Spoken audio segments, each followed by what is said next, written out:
Thanks. I'm really happy to be here today. So, infectious disease spreads on a social network. This network is showing the spread of tuberculosis in a badger population. The edges here are representing badger-badger interactions, which is a type of physical interaction. Now, from social network analysis and epidemiology, the influence maximization problem lets us identify nodes that have the greatest amount of influence in a dynamic process. So, as a kind of fun side project, I decided to see if we could apply this in molecular biology. So, for the remainder of this talk, I won't be talking about badgers, but instead yeast. So, I used yeast cell cycle data. This is a nice data set that comes from ESSER, where we have 41 time steps spaced 5 minutes apart, and you have 3 complete cell cycles. Then I used all of the regulatory edges in YeastMine, which came out to about 26,000 edges. So with the gene expression data and the regulatory edges, I computed a variant of transfer entropy, which I'll describe in the next slide, to put a weight on the network. And I used permutation testing to decide if an edge stayed in the network or not.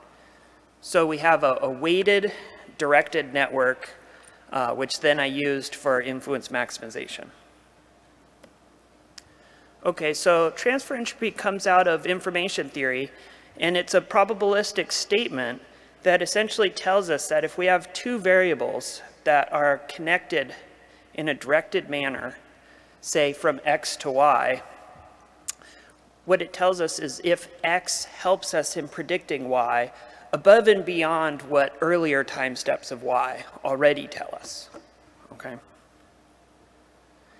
If it does, and if it's greater than 0, then it's assumed that there's some information being transferred.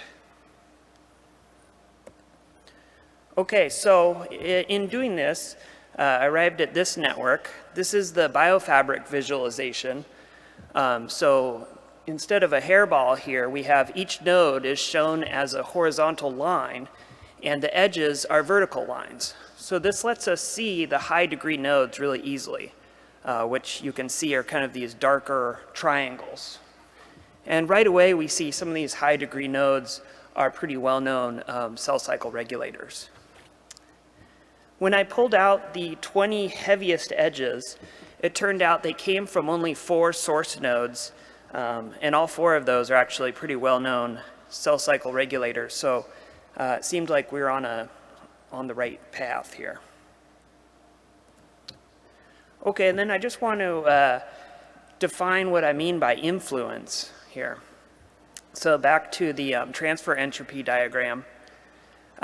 If we have good biological evidence of an interaction between 2 genes, and the transfer entropy is greater than 0, and it's significant using some sort of statistical test, you can do a permutation test where you shuffle x, for instance.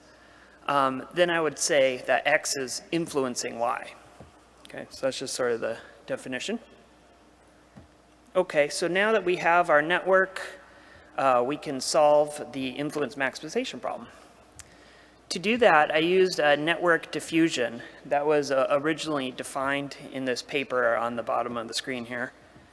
And the way it works is it's modeled like a random walk, where you've defined a smaller set, S, which are going to be your source nodes. And those nodes are going to be flowing out to the remainder of the nodes that you can define as T. All right, so you have a flow from S to T. Then the random walker is going to choose its next node probabilistically. So in this equation, we have P sub TT, that's the probability of a node traversing from a node in T to T. And the probabilities are based on the transfer entropy, right? So a high probability walk is going to be linked to the amount of information flow. P sub st is the probability of a node in S going to a node in T. And then what we do is we solve for the matrix H, which gives us the expected number of visits of nodes in the network. So using that equation, I constructed the scoring function, which essentially is like a network cover. And then I used ant optimization, where each ant constructs a solution, S, and scores it, and then we can optimize in order to find the set S that maximizes the influence. Okay, so now that we can find a solution, we can vary our set size. So here on the left-hand side, on the x-axis is the set size of our source nodes that I'm calling K. And you can see as you increase that set size, our score increases. We're covering more and more of the network. At a certain point, when we get to about a set size of 45, the score doesn't improve anymore because the network is saturated. Adding any more nodes as a source doesn't help. It's covered. On the right-hand side, we see that in each solution, the genes are being selected over and over again. So we can actually get a ranking on influence by just counting up how many times a gene was selected. So we see in those first two rows, those are the genes that were selected the most as the set size grew. Okay, so we have a ranking of influence, but what I wanted to know was how it related to more well-characterized measures of centrality in a network. So I computed 15 different centralities, some of them using the weighted and directed edges and some of them not. And you can see that, oh, and then I took just the top 2.5% of each centrality measure, so you end up with about 35 genes in each case that you're comparing. And I computed a Jacquard index between each pair. So that tells you how similar two sets are. And you can see the influence ranked one is underlined in red. Overall, there's very little agreement between these centrality measures. They're high-ranking different genes. And you can see the big red box, there's a number of centrality measures that essentially correlate with node degree. But overall, they're telling you different things. So we'll keep that in mind. On the right-hand side, we see that this is showing the high influencers on the top. There we go. These are the most influential to the least influential, but they're all ranked. And we see that highly influential genes are also often selected by other measures of centrality. But we have a set of centrality measures here that don't agree at all. They always pick different things. Okay. The interesting thing is when we go back to the regulatory structure from yeast mine, we see that the influential nodes are always sitting upstream or regulating the nodes that are selected by other measures of centrality. So here, each of these network figures, I've colored the influential genes in blue, and all of the edges point down, so we're flowing from top to bottom. And you can see that the influential genes are situated upstream, like I just said. In the case of articulation and also subgraph centrality, those were the two most similar measures to influence. And you can see that the purple, let's see, where did my laser go? Oh, there it is. The purple indicates that those genes were selected by both measures. And in terms of degree, it certainly helps to be a high degree node, but you don't have to be high degree to be influential. So maybe that's some kind of motivating statement.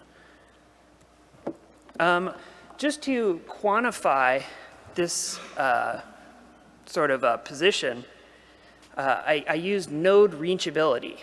So what I mean by that is if you start at the set of influencers, you can walk over to 80% of the nodes that were selected by betweenness. But going the other direction, you can't do it. So if you started the betweenness nodes and try to walk to the influencers, you can only reach about 10% of them. And it turns out it's like this across all the centrality measures. On average, you can reach more than 50% of nodes in any centrality measure. But going the other way, you can't reach the influencers. So after doing a lot of computation, it's always good to go back and look at the biology. So in Esser's paper, where I got the gene expression data, he listed out 32 transcription factors that he felt like are really good cell cycle regulators. And in this work, we were able to essentially get all of them except 6. Well, we either selected a regulator or a regulator of a regulator. And of those 6, 4 were actually not in the network, so we didn't have a chance to get those. So I think considering we started with 26,000 yeast mine edges, we did fairly well. But I think the most interesting thing is how the influential nodes connect all these different measures of centrality. And I think it suggests that they could be really useful targets in other contexts. Anyway, that's it for me. Thanks, everyone. Yeah, this is my co-author, Ilya, I'd like to say thanks to, and my lab, and the ISB for putting a roof over my head. Thank you.